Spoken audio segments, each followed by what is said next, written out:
지금부터 수요일 저녁 예배를 드리겠습니다. 다 같이 기도하시겠습니다.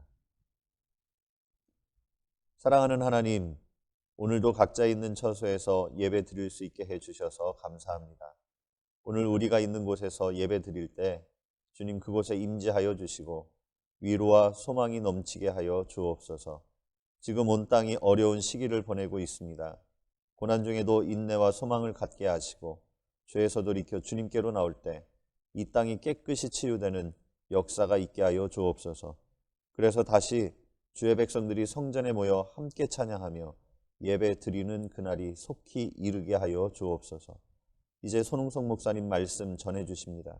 말씀을 통하여 우리의 믿음이 더욱 견고케 하여 주시고 주님의 사랑과 은혜를 새롭게 깨닫고 위로와 소망이 넘치게 하여 주옵소서. 감사드리며 예수님의 이름으로 기도합니다. 아멘. 다 같이 말씀 보시겠습니다. 말씀은 신약성경 로마서 2장 1절에서 5절 말씀입니다. 신약성경 240페이지입니다. 그러므로 남을 판단하는 사람아, 누구를 막론하고 내가 핑계하지 못할 것은 남을 판단하는 것으로 내가 너를 정죄함이니 판단하는 내가 같은 일을 행함이니라. 이런 일을 행하는 자에게 하나님의 심판이 진리대로 되는 줄 우리가 아노라. 이런 일을 행하는 자를 판단하고도 같은 일을 행하는 사람아, 내가 하나님의 심판을 피할 줄로 생각하느냐? 혹 내가 하나님의 인자하심이 너를 인도하여 회개하게 하심을 알지 못하여 그의 인자하심과 용납하심과 길이 참으심이 풍성함을 멸시하느냐? 다만 내 고집과 회개하지 아니한 마음을 따라 진노의 날, 곧 하나님의 의로우신 심판이 나타나는 그날에 임할 진노를 내게 쌓는도다. 아멘. 이제 손흥석 목사님 나오셔서 고집쟁이라는 제목으로 말씀 전해 주시겠습니다.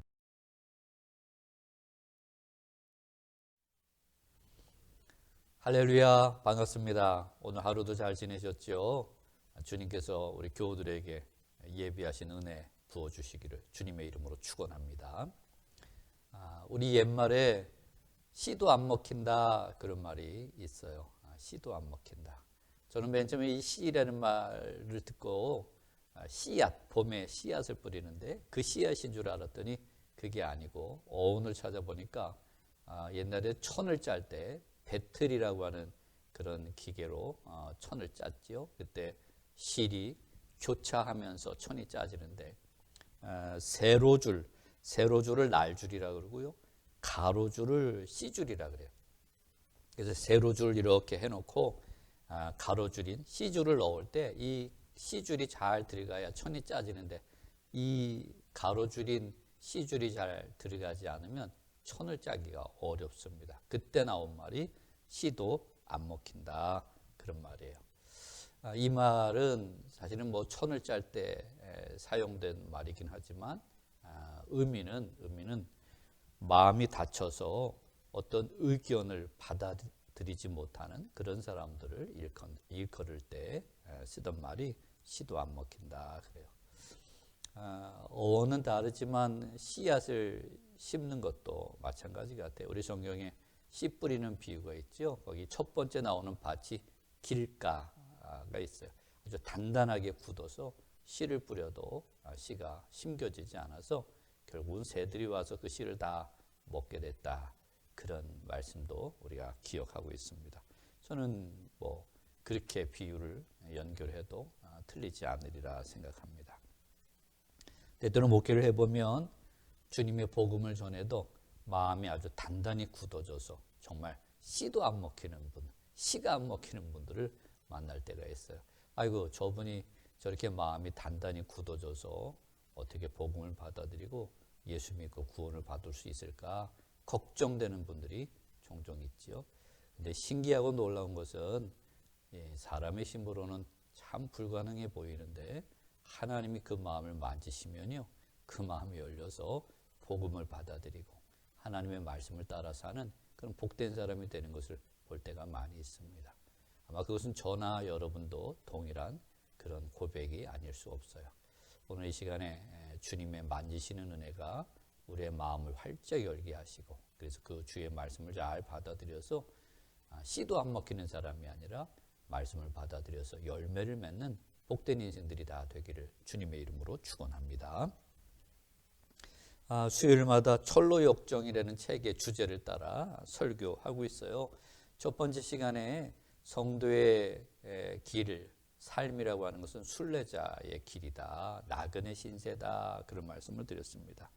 오늘 우리는 이 세상에 머물 사람들이 아니고요, 하나님이 예비하신 천국을 향해 걸어가는, 나아가는 나그네와 같다 그랬습니다.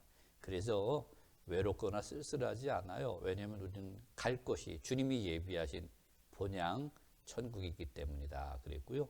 더더욱 주님이 우리와 동행하시고 또 우리 신앙의 공동체인 교회, 우리 교우들이 함께하기 때문에 이 나그네 길은 결코 외롭거나 쓸쓸하지 않습니다. 우리 소망을 가지고 또 함께 주님과 함께 또 우리 교회와 함께 나그네 길을 잘 걸어가는 우리 교우들이 되기를 바랍니다. 특별히 이 책에 보면 주인공이 성경을 읽다가 자기가 사는 동네가 심판받아서 멸망하게 될 것이라고 하는 걸 깨닫습니다. 그걸 장망성이라고 그러죠. 장차 망할 성이라는 걸 깨달아요. 그래서 이거 내가 어디로 가야 살 수 있을까? 어디로 가야 안전할까? 그런 장면이 나와요.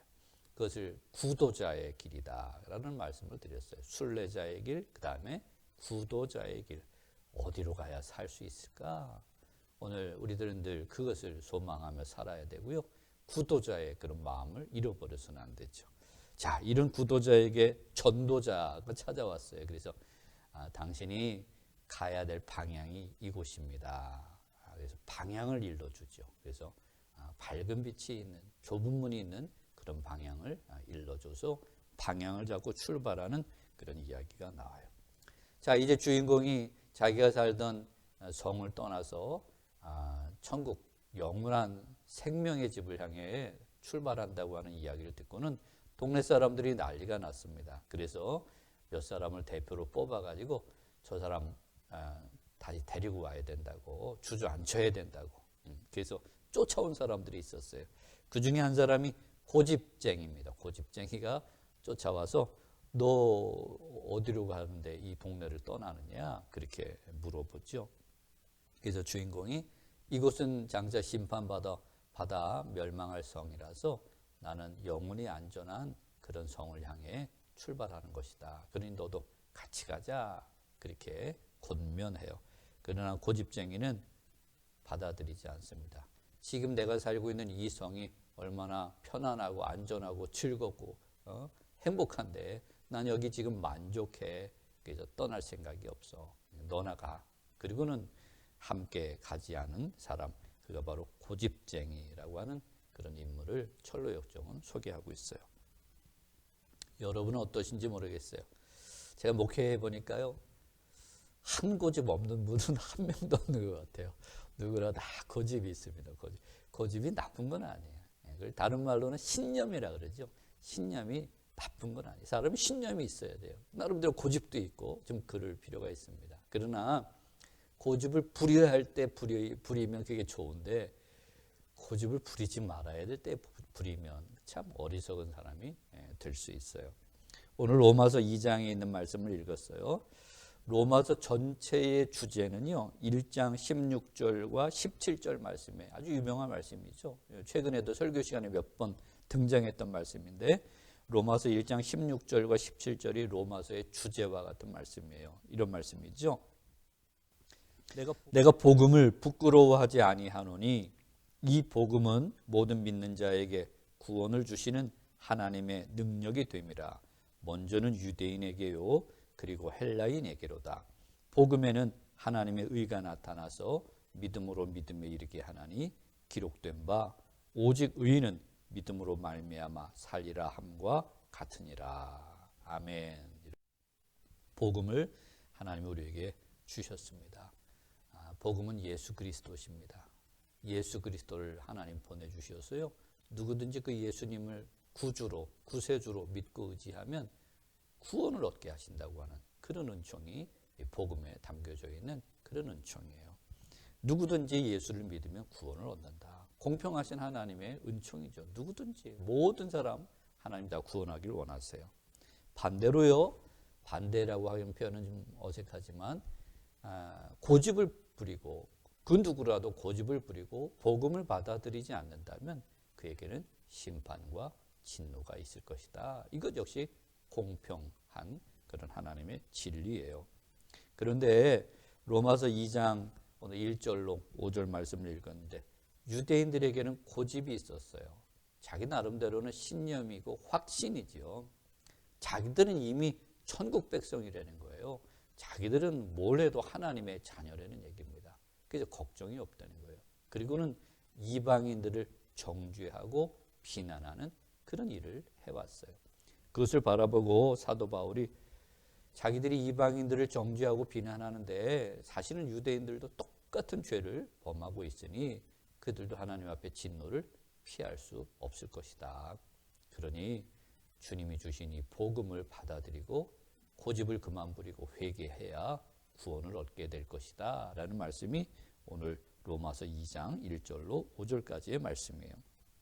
5절을 한번 제가 읽어드릴까요?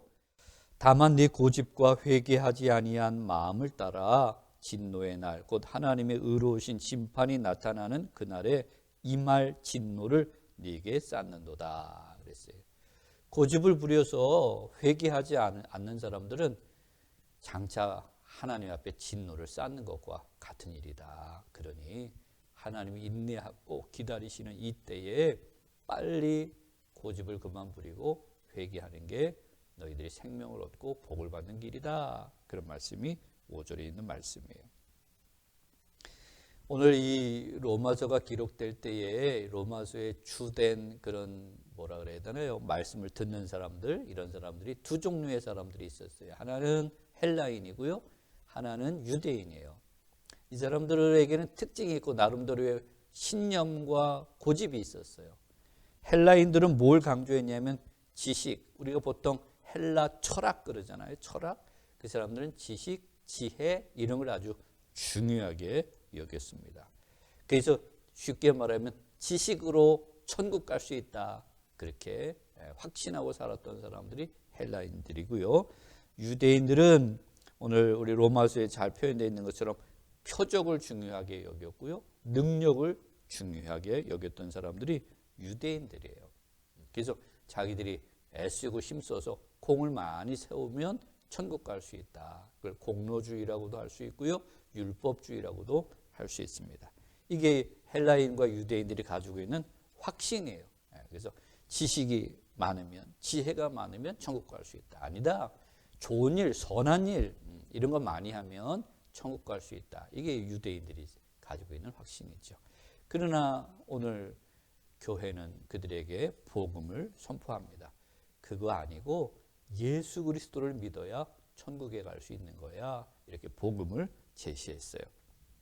그러나 이 사람들이 다 쉽게 자기들이 한 고집하니까 복음을 받아들이지 않고 있었던 것 같아요. 그래서 고린도전서 1장 22절부터 25절 말씀을 보면 잘 설명하고 있습니다. 한번 읽어드릴까요? 유대인은 표적을 구하고 헬라인은 지혜를 찾으나 우리는 십자가에 못 박힌 그리스도를 전하니 유대인에게는 거리끼는 것이요 이방인에게는 미련한 것이로되 오직 부르심을 받은 자들에게는 유대인이나 헬라인이나 그리스도는 하나님의 능력이요 하나님의 지혜니라. 하나님의 어리석음이 사람보다 지혜롭고 하나님의 약하심이 사람보다 강하니라. 이런 말씀이 기록되어 있어요. 할렐루야입니다. 그렇죠? 유대인들은 표적을 구하고요. 능력을 구해요. 헬라인들은 지혜를 찾아요. 그러나 오늘 우리 교회는요. 예수 그리스도 십자가에 달리신 예수 그리스도를 전한다고 그렇게 편지하는 말씀이 고린도전서에 있는 말씀입니다. 유대인들이 볼 때에는 십자가에 달린 예수님은 능력이 많으신 분이 아니라 무기력하고 무능력한 분처럼 보이는 거예요. 그래서 꺼려지는 것이고요. 헬라인들에게는 예수님이 선택하신 그 대신 죽는 방법은 어리석고 미련한 방법처럼 여겨졌던 것 같아요. 그래서 받아들이지 않고 고집을 피우고 예수님께 복음 앞에 나오지 못하는 그런 모습을 오늘 성경이 우리에게 일러주고 있습니다. 오늘 이런 고집쟁이들의 이야기는요, 성경 곳곳에 있어요. 아마 구약 성경의 대표적인 고집쟁이를 꼽아라 그러면 애굽의 왕, 이집트의 왕을 옛날에 바로라 그랬죠. 바로일 거예요. 출애굽기에 보면 바로가 나옵니다. 그가 10번의 큰 재앙을 겪어요. 하나님, 살아계신 하나님을 경험하는 사건들인데 안타깝게도 끝까지 고집을 피웁니다. 그래서 성경에 재미있는 표현, 아주 낯선 표현이죠. 강팍하다 이런 표현을 썼어요. 신학교 다닐 때 이 단어를 우리 신학생들이 아주 강조해서 고집이 센 친구들을 만나면 아이고 저 바로처럼 강팍한 친구 그렇게 놀렸던 기억이 납니다. 이 바로는 강팍했어요. 고집이 셌어요. 그래서 능력의 하나님, 천지를 지으시고 만물의 왕 되신 하나님 앞에 순복하지 않고 결국 멸망의 길로 달려간 왕 이집트의 바로 이야기가 대표적인 고집쟁이 이야기고요.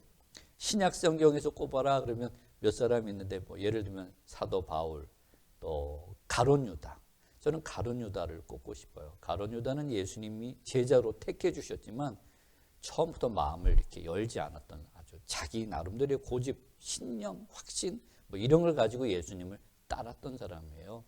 예수님이 그 마음을 고치게 하시려고 몇 번의 기회를 주셨습니다. 힌트를 주셨죠. 너 마음 열고 네 마음을 나에게 줘야 돼. 그렇게 예수님이 일러주셨지만 끝까지 고집을 피우다가 결국은 그도 멸망길로 달려간 사람이 되고 말았어요.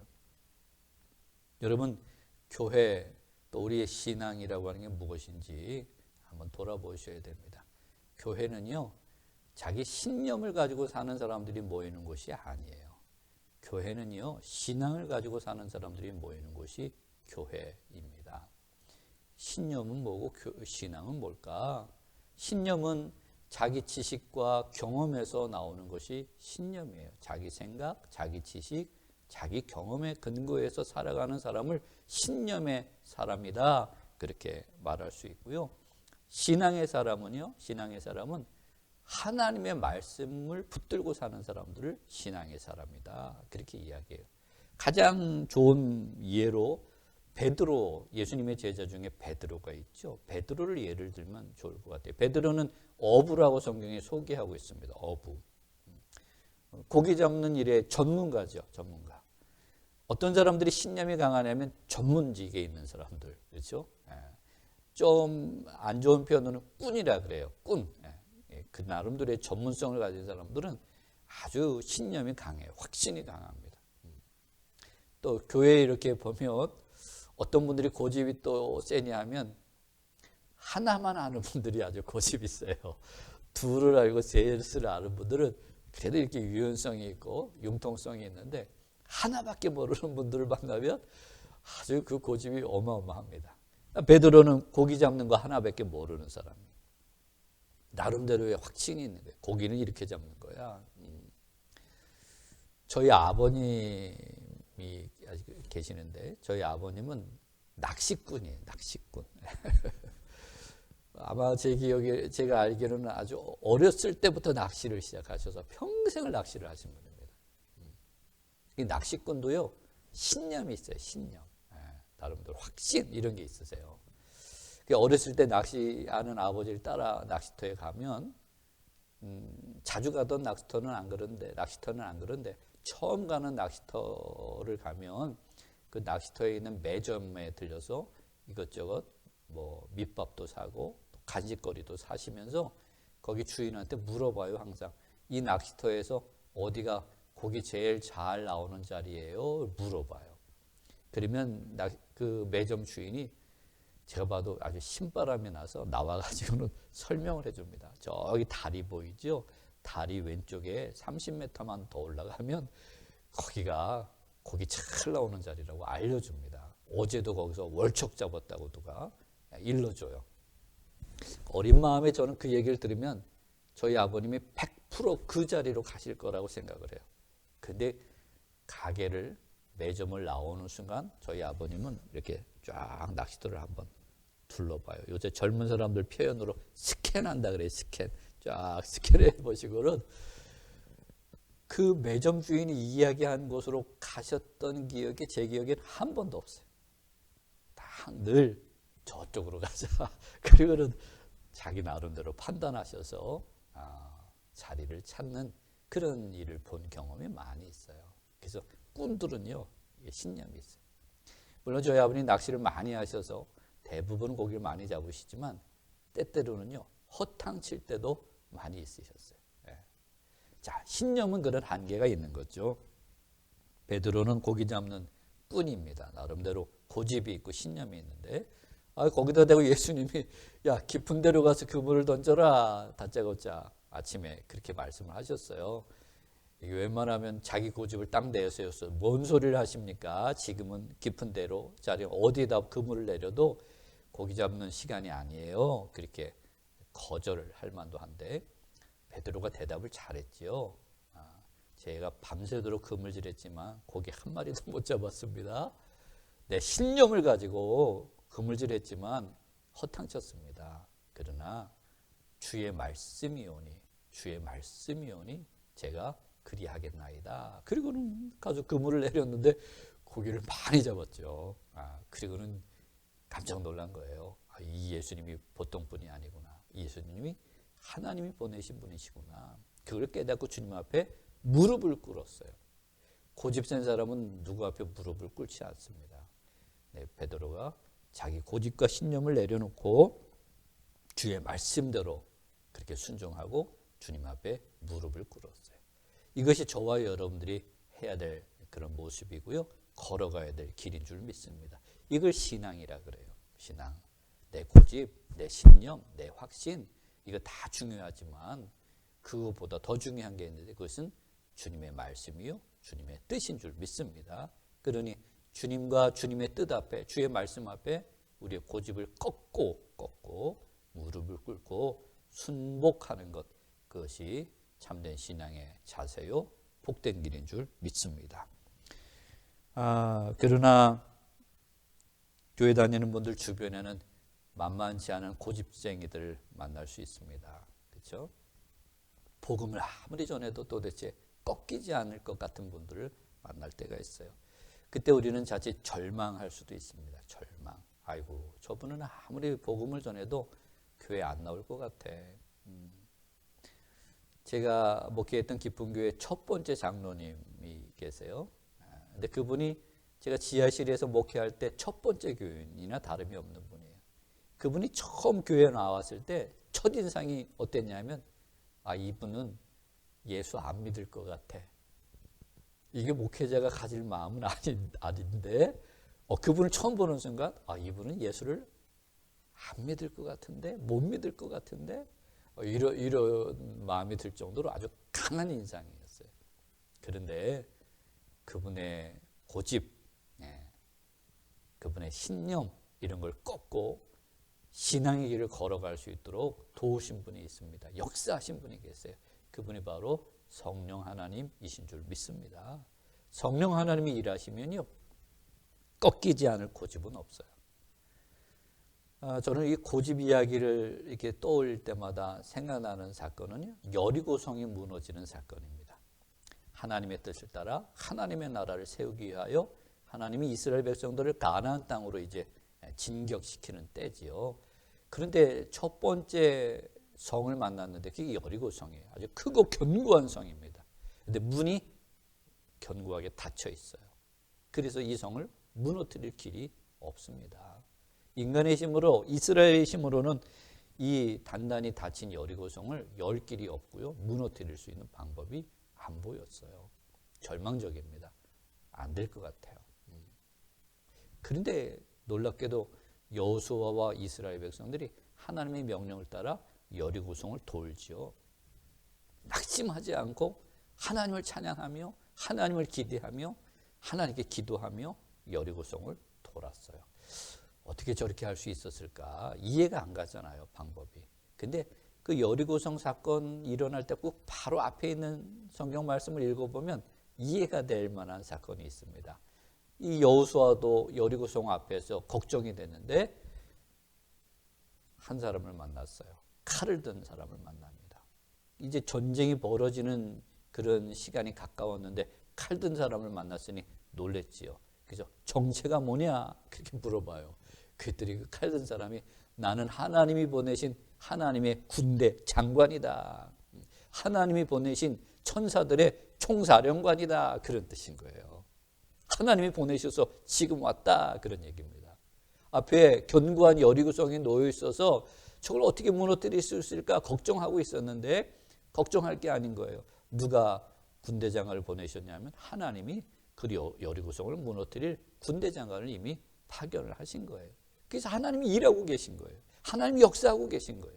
그래서 여호수아와 이스라엘 백성들은 그 믿음을 가지고 하나님이 일하시면 이 여리고성이 무너질 거야. 이 믿음을 가지고 여리고성을 돌았던 거예요. 그리고 정말로 무너지지 않을 것 같았던 여리고성이 마지막 날 7바퀴를 돌고 큰 소리로 함성을 지를 때 와르르 무너지는 그런 역사가 일어났어요. 할렐루야. 그렇습니다.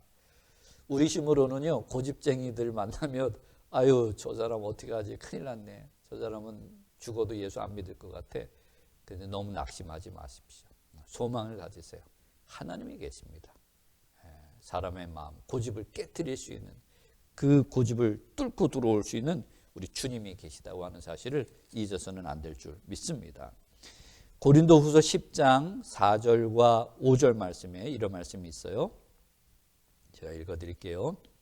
우리의 싸우는 무기는 육신에 속한 것이 아니요 오직 어떠한 견고한 진도 무너뜨리는 하나님의 능력이라. 모든 이론을 무너뜨리며 하나님 아는 것을 대적하여 높아진 것을 다 무너뜨리고 모든 생각을 사로잡아 그리스도에게 복종하게 하니. 이런 말씀이 있어요. 할렐루야입니다. 그렇죠? 어떠한 견고한 진도 무너뜨리는 하나님의 능력이 있다고 사도 바울이 편지하고 있어요.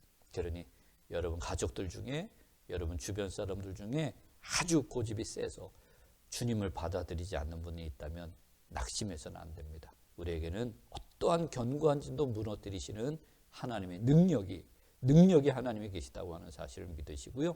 그 하나님께 믿음으로 기도할 수 있는 그런 하나님의 사람들이 다 되기를 주의 이름으로 축원합니다. 하나님의 능력은요, 십자가의 사랑이에요.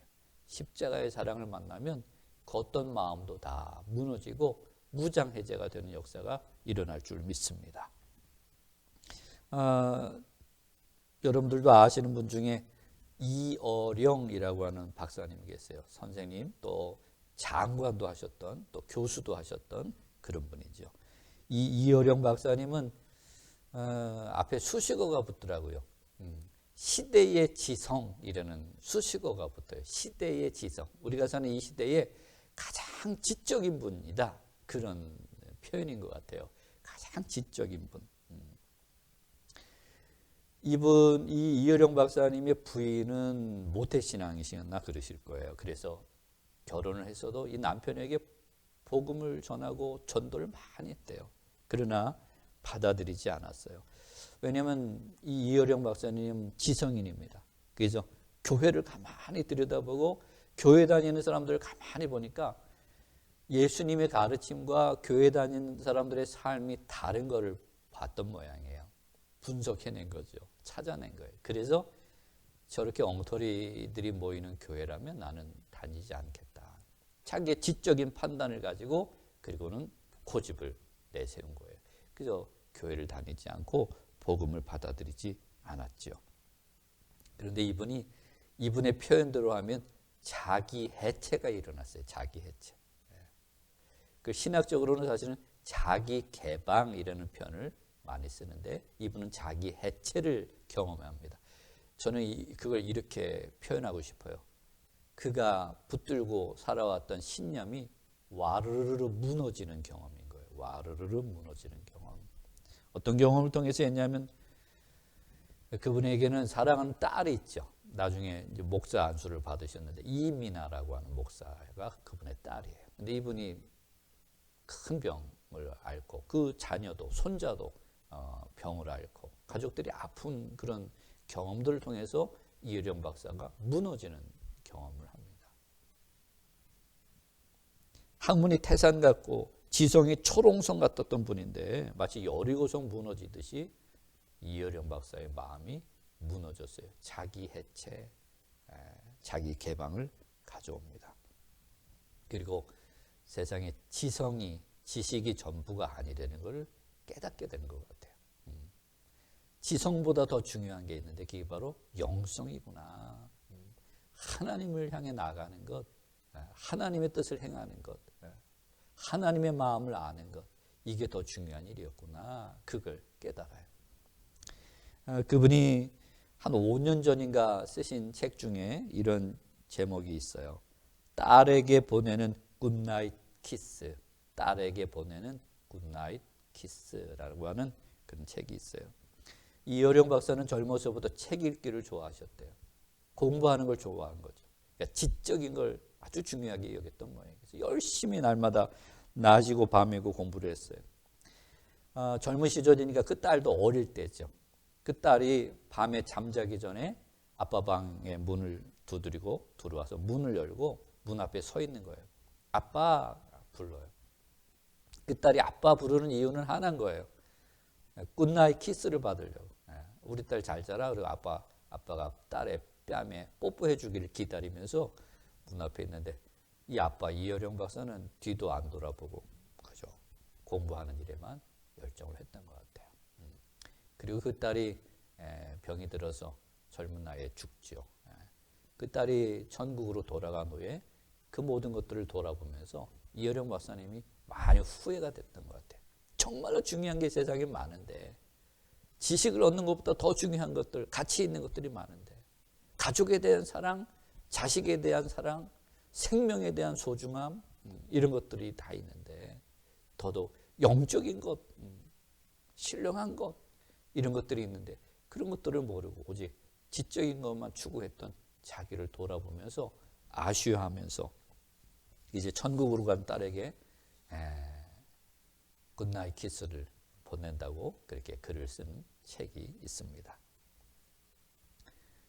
오늘 우리들은 무엇을 가지고 하나님 앞에 혹시 고집을 피우고 있지는 않은지 하나님의 뜻이 있는데 하나님의 말씀이 있는 말씀 앞에서 내 생각과 내 경험을 앞세우고 좀처럼 바뀌지 아니하는 내 모습은 없는지 돌아봤으면 좋겠어요.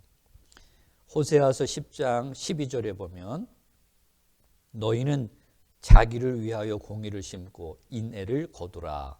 너희 묵은 땅을 기경하라. 너희 묵은 땅을 기경하라. 지금이 곧 여호와를 찾을 때니 마침내 여호와께서 오사 공의를 비처럼 너희에게 내리시리라. 이런 말씀이 있어요. 너희 묵은 땅을 기경하라. 그런 말씀이 있어요. 마음을 갈아엎으라는 얘기죠. 묵은 땅이라는 얘기는 한번 기경됐지만 한번 갈아엎어졌지만 그 이후에 계속 그곳에 악을 심고 죄를 거두는 땅이다. 그런 의미가 있습니다. 자기 고집을 피우면서 계속해서 죄 가운데 살아가는 이스라엘을 지적하시는 말씀이에요. 오늘 저와 여러분들이 혹시 그런 묵은 땅과 같은 마음을 가지고 하나님 앞에 고집스럽게 계속해서 죄를 범하고 살지는 않는지 돌아보는 그런 이 시대, 이 시간, 또 이 계절이 됐으면 좋겠어요. 지금은 계절적으로 봄입니다. 봄이 되면 농사 짓는 분들은 땅을 갈아엎죠. 밭을 갈아엎고 논을 갈아엎습니다. 갈아엎어야 씨도 뿌릴 수 있고요. 거기서 열매를 기대할 수 있습니다. 갈아엎지 않으면 안 돼요. 딱딱하게 굳은 땅을 부드럽게 갈아엎어야 거기에 소망이 있는 겁니다. 계절적으로는 봄이지만 교회 절기적으로는요. 사순절을 저희들이 지금 지내고 있습니다. 사순절은 우리 예수님의 고난을 기억하고 묵상하고 또 동참하는 그런 계절이고요. 자기를 돌아보고 하나님 앞에 고집스럽게 아직도 죄 가운데 살아가는 우리의 모습을 찾아내고 회개하고 돌이키는 계절이 이 사순절 계절에 저희들이 해야 될 그런 신앙의 자세요, 태도입니다. 오늘 성경에도 고집을 피우는 것은 하나님의 진노를 쌓는 일이라고 경고하고 있습니다. 이 봄에 또 이 사순절에 하나님 앞에 우리가 진노를 쌓는 고집을 피우는 건 없는지 잘 살펴보시고요. 하나님의 뜻을 따라, 하나님의 말씀을 따라 내 고집을 내려놓고 자기를 개방하고, 그리고 하나님의 말씀을 잘 받아들이셔서 순복할 수 있는 그런 복된 성도들이 다 되기를 주의 이름으로 축원합니다. 말씀을 따라 사는 것이 신앙의 삶입니다. 저와 여러분은요, 신앙인이에요. 신념은 세상 사람들도 얼마든지 할 수 있는 게 신념의 삶입니다. 그러나 교회는 신앙을 중요하게 여깁니다. 신앙으로 살아서 하나님께 영광을 돌리는 우리 모두가 되기를 다시 한번 주님의 이름으로 축원합니다. 기도하겠습니다. 고마우신 주님, 저희들에게 하나님과 하나님의 말씀을 따라 살 수 있는 믿음, 신앙을 주셔서 고맙고 감사합니다. 이 사순절 절기에 저희 마음을 돌아보게 하여 주옵소서. 행여나 인간의 고집을 가지고 하나님의 뜻과 말씀을 거스르며 살지는 않는지 돌아보는 시간들이 되게 해 주시옵소서. 그래서 내 신념과 확신을 앞세우는 것이 아니라 하나님의 말씀 앞에 겸손히 순복함으로 신앙의 길을 걸어가는 하나님의 사람들이 되게 해 주옵소서. 주님, 우리 주변에 고집을 피워서 주님 앞에 나오지 않고 있는 분들도 있는 줄 압니다. 저희들의 힘으로 할 수 없으나 우리 하나님의 능력이, 그 어떤 견고한 진도 파하는 하나님의 능력이 그 마음을 무너뜨려 주시옵소서. 그리고 주님 앞에 나와 신앙의 길을 걸어갈 수 있는 복된 역사가 일어나게 주시옵소서. 주님, 사순절 절기에 우리를 위하여 십자가 고난의 길을 걸어가신 예수님의 그 십자가의 은혜, 그 사랑을 더 깊이 묵상하게 하여 주옵소서. 그래서 그 주님의 사랑 앞에 우리의 마음이 무너지고 우리의 마음이 새로워지는 역사가 일어나게 해 주옵소서. 예수 그리스도의 이름으로 기도합니다. 아멘. 네, 이 시간은 교회 소식 알려드리겠습니다. 계속해서 알려드리고 있지만 우리 코로나 사태가 계속되고 있습니다. 위해서 기도해야 될 중요한 기도의 제목입니다. 확산 방지를 위해서 기도해 주시고요.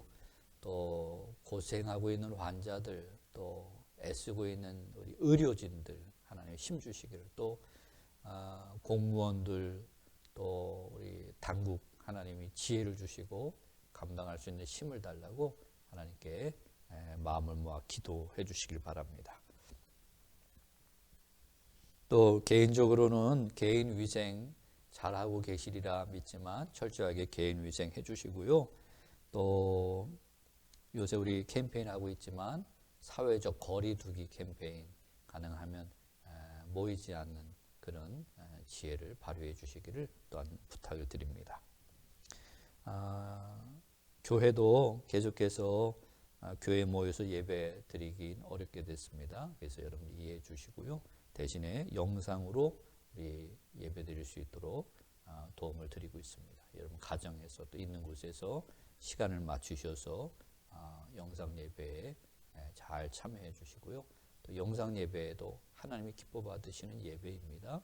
우리 정성껏 준비해서 예배 드려 주시길 바랍니다. 주변에 어려운 이웃들 또 어려운 교우들이 없는지 잘 살펴봐 주시고요. 이 어려운 때에 그리스도의 사랑을 또 발휘할 수 있는 우리 교우들이 되기를 부탁을 드립니다. 하루에 3번 정도 시간을 내서 이 코로나 사태가 속히 종식되도록 또 코로나가 소멸되도록 기도하는 시간을 갖기를 바랍니다. 그래서 우리 교회에서는 오전 10시, 오후 2시, 밤 9시 30분 이렇게 시간을 정했는데요. 시간을 지켜주시면 더 좋고요. 그렇지 않은 분도 하루에 3번은 꼭 어려운 이 코로나 사태가 빨리 종식될 수 있게 해달라고 하나님께 마음을 모아서 기도해 주시기 바랍니다. 우리 헌금하시길 원하시는 분들은 교회 계좌로 입금해 주시면 되겠습니다. 감사합니다. 많이 어렵고 힘든 시간을 보내고 계시리라 그렇게 생각합니다. 하나님께서 우리 교우들을 도와주시어서 생업도 또 생활도 어려움 없이 잘 헤쳐나갈 수 있도록 은혜 주시기를 주님의 이름으로 축원합니다. 제가 마지막 기도하고 예배를 마치도록 하겠습니다. 하나님 아버지, 사순절 계절을 저희들이 보내고 있습니다. 예수님의 고난을 깊이 묵상하고 주님의 은혜와 사랑을 깊이 깨닫는 그런 절기가 되게 해 주옵소서. 무엇보다도 저희 자신을 돌아보게 해 주시옵소서. 하나님 앞에, 말씀 앞에 쓸데없는 고집을 피우며 죄를 쌓아놓고 진노를 쌓아놓는 어리석은 사람들 되지 않게 하여 주옵소서. 늘 겸손하게 하나님의 뜻과 하나님의 말씀 앞에 자기를 드려 순복하는 하나님의 사람들, 신앙의 사람들이 되게 해 주옵소서. 주님, 어려운 시절을 또 만났습니다. 코로나 사태로 온 나라가 어렵고 고생하고 또 불안해하는 그런 시절을 만났습니다. 하나님이 이 땅을 불쌍히 여겨 주옵소서. 우리들 마음에 소망을 주시고 평강을 더하여 주시옵소서. 하나님이 반드시 이 땅을 치료하시고 고쳐주실 줄 믿습니다. 코로나 사태가 속히 종식되도록 역사해 주실 줄 믿습니다. 주님, 인도해 주시옵소서. 또 환자들 치료해 주시고 의료진 또 당국 모든 공무원들 하나님께서 감당할 수 있도록 지혜와 힘을 더해 주시옵소서. 주님, 사랑하는 교우들도 지켜주시길 원합니다. 하나님께서 보호하여 주시고 영육간에 강건하게 해 주시옵소서. 또 생업과 생활에 어려움이 없도록 하나님이 도와 주옵소서. 이제는 우리 구주 예수 그리스도의 은혜와 아버지 하나님의 지극한 사랑과 성령님의 감화 감동 위로하시는 은총이 사랑하는 교우들과 저들의 가정과 그리고 이 교회와 민족 위에 이제부터 영원히 함께 하시기를 간절히 축원합니다. 아멘.